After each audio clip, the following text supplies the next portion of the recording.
امت کی اصلاح کرنا ہے، اس کے لیے بہترین ذریعہ اريد ان امر بالمعروف ونهی عن المنکر، اس کا بہترین ذریعہ امر بالمعروف اور نہی عن المنکر ہے۔ واسیر بسیرت جدی و ابی، اور میں یہ چاہتا ہوں کہ اپنے نانا محمد مصطفیٰ اور اپنے بابا علی مرتضیٰ کی سیرت کو زندہ کروں۔ امام حسین علیہ السلام نے فرمایا کہ میں اپنے نانا کی سیرت کو زندہ کرنا چاہتا ہوں، اور اس سے پہلے فرمایا کہ اس امت کی اصلاح کرنا چاہتا ہوں۔ یہ امت اتنی منتشر ہو چکی ہے، یہ امت اتنی طبیعت زدہ ہو چکی ہے، یہ امت اتنی بے حس اور بے ضمیر ہو چکی ہے، یہ امت اتنی خاموش اور خوفزدہ ہو چکی ہے، یہ امت اتنی کرپٹ اور فاسد ہو چکی ہے کہ ان کی خاموشی کی وجہ سے یزید جیسے لوگ حکومت اسلامی کی مسند پہ بیٹھتے ہیں۔ فرمایا کہ اگر یزید جیسے لوگ حکومت اسلامی کی مسند پہ بیٹھ جائیں، علی الاسلام سلام اذا قد بلیت الامت براء مثل یزید، اگر حکومت اسلامی کی مسند کے اوپر یزید جیسے فاسق و فاجر بیٹھ جائیں تو اس اسلام پہ فاتحہ پڑھ دینا چاہیے، اس اسلام پہ فاتحہ پڑھ دینا چاہیے۔ امام علیہ السلام نے فرمایا میں قیام کروں گا، اپنے نانا کی سیرت کو زندہ کروں گا۔ رسول اللہ کی سیرت کیا ہے؟ اس معاشرے کے اندر رسول اللہ تھا، وہ جانوروں کا معاشرہ تھا، اور پھر فرمایا وہ جانوروں سے بھی بدتر بالصخور القاسیہ، وہ پتھروں کی مانند، چٹانوں کی مانند جمود کا شکار معاشرہ تھا جس میں رسول اللہ تشریف لائے۔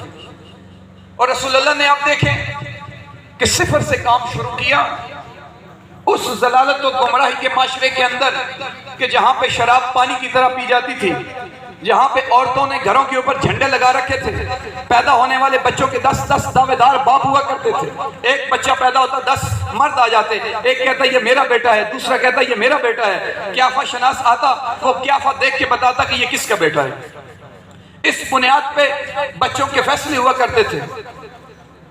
بے گناہ کو قتل کر دیا جانا سعادت سمجھا جاتا تھا، بے قصور کو مار دیا جانا یا لوٹ لیا جانا ہنر سمجھا جاتا تھا، بیٹیوں کو زندہ دفن کر دیا جاتا تھا۔ اس معاشرے کے اندر رسول اللہ تشریف لائے اور رسول اللہ نے صفر سے کام شروع کیا، اور 23 برس کے مختصر عرصے کے اندر رسول اللہ اسلام کو معراج تک لے گئے۔ جس معاشرے کے اندر بے گناہ کو لوٹ لیا جانا ہنر سمجھا جاتا تھا، اسی معاشرے کے اندر رسول خدا نے ان لوگوں کے اندر جذبہ پیدا کیا اور انہوں نے اپنا مال راہ خدا میں لٹانا شروع کر دیا۔ جو لوگ دوسروں کو قتل کر دینا سعادت سمجھتے تھے، رسول خدا نے اسی معاشرے کے اندر لوگوں کے اندر جذبہ پیدا کیا اور انہوں نے اپنے سر راہ خدا میں کٹانا شروع کر دیا۔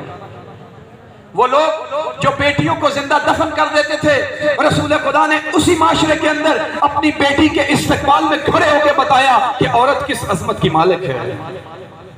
یہ محنت ہے رسول خدا کی۔ امام حسین علیہ السلام نے فرمایا کہ میں اپنے نانا کی سیرت کو زندہ کرنا چاہتا ہوں۔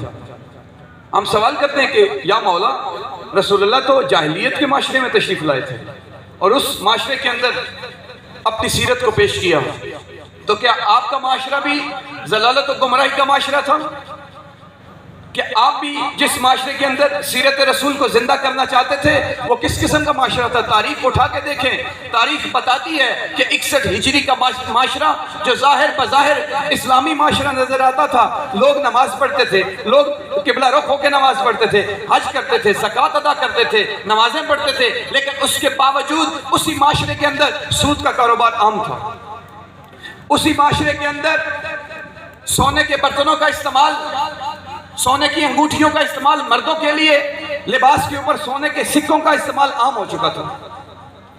اسی معاشرے کے اندر مکہ اور مدینہ کے اندر ڈانس کلب اور نائٹ کلب موجود تھے۔ تاریخی کتب کے اندر لکھا ہوا ہے کہ 61 ہجری کے زمانے میں باقاعدہ رقاصائیں مکہ اور مدینہ کے اندر رات کو رقص کی محفلیں سجایا کرتی تھی۔ اسی معاشرے کے اندر حب علی سیاسی جرم سمجھا جاتا تھا۔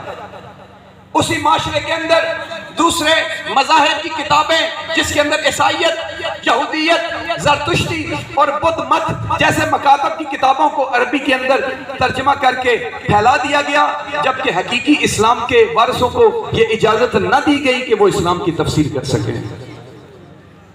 یہ سب کچھ ہو رہا تھا اس معاشرے میں۔ اس وقت کی اسٹیبلشمنٹ، بیوروکریسی ان کی اگر آپ پالیسیوں کو اٹھا کے دیکھیں تو پھر آپ کو معلوم ہوگا کہ وہ معاشرہ کتنا ضلالت و گمراہی پہ مبنی معاشرہ تھا کہ جس میں حسین ابن علی نے قیام کیا۔ امام علیہ السلام نے فرمایا کہ میں قیام کروں گا۔ 61 ہجری کو صرف یہاں تک سمجھا جائے کہ